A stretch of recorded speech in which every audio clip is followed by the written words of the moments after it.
Hey guys, and welcome back to my channel.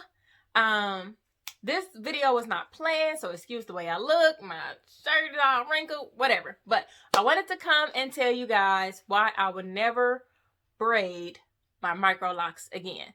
So I don't know if you've seen, I faux locked my Microlocs video, and then I did an outcome of taking them out.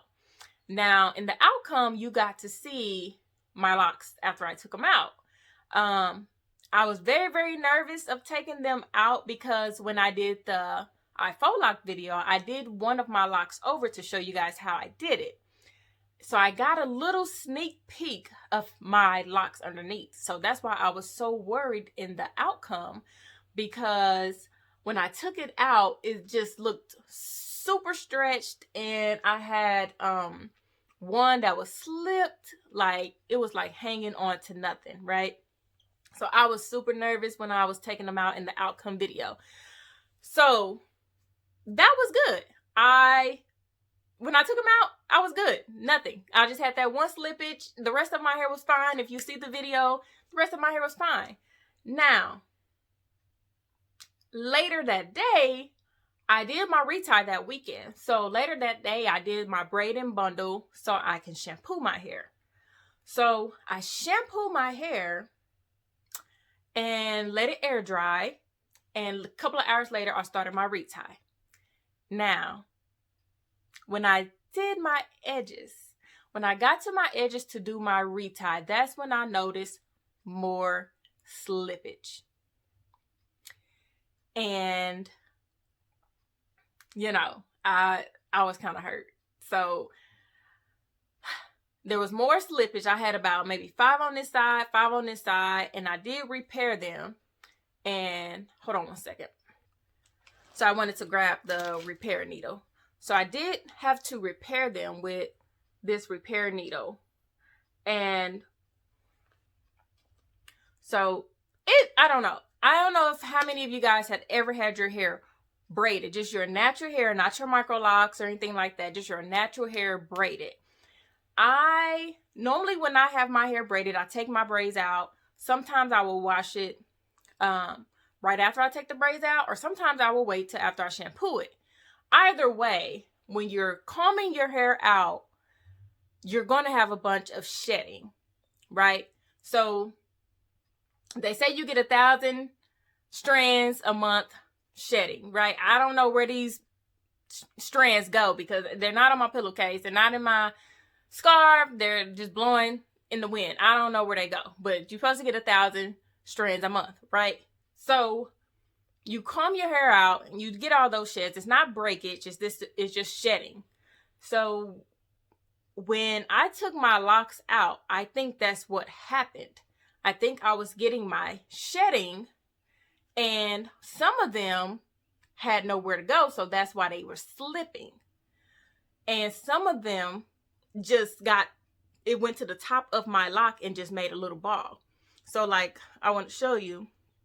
You probably are going to see, let's see. So you can see like a little ball.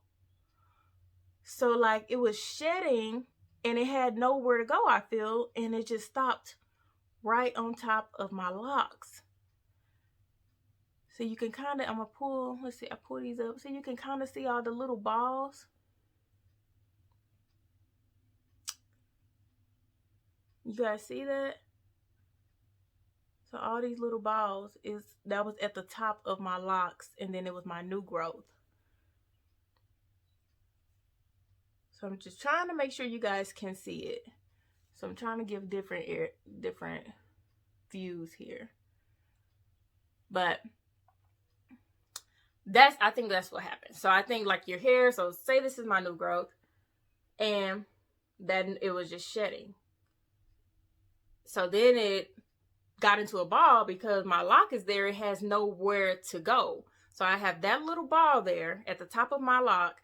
And then this part of my new growth is now thinner. So it makes me nervous now because my reties are much thinner. I don't think it's going to be super bad or super crazy. You know, it's not, I don't think it's going to make it super weak or anything like that.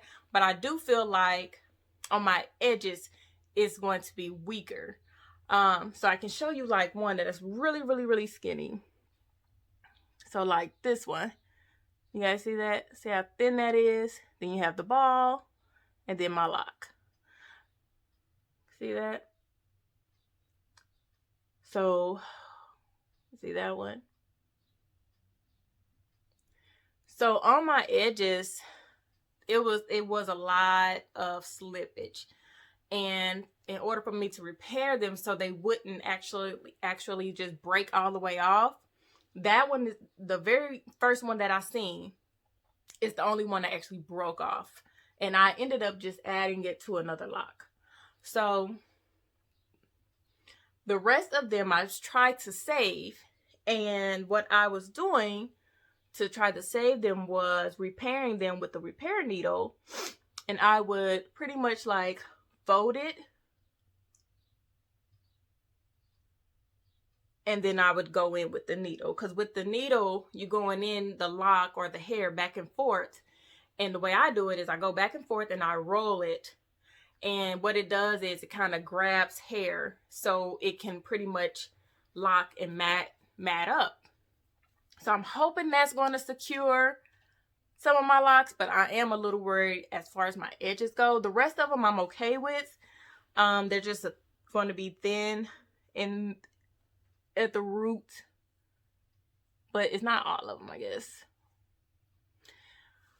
But that is why I would never braid my hair again. Our hair sheds. Maybe yours don't, but mine definitely do when I normally take my braids out. And if it's going to do that, the hair is not going to have anywhere to go. So it's just going to go to the top of the ball, or it's just going to break off, depending on how much wanted to shed in that spot. So I don't know if you've had that experience. Let me know in the comments if you've already tried braids. And then I also wonder if it's different for people with micro locks versus traditional locks, bigger locks, medium locks. For me, I don't think it would be much different because my hair sheds every time I braid it. So with my natural hair, it always sheds. So I'm not doing that again. And I was actually excited because I planned on doing some butterfly locks next, but that's not happening. So I just wanted to share that with you guys. Please remember to like, share, and subscribe. Please remember to subscribe because I cannot do this without you guys. The more support you show me, the more content I make. So please remember to do that. And until next time, guys. Bye.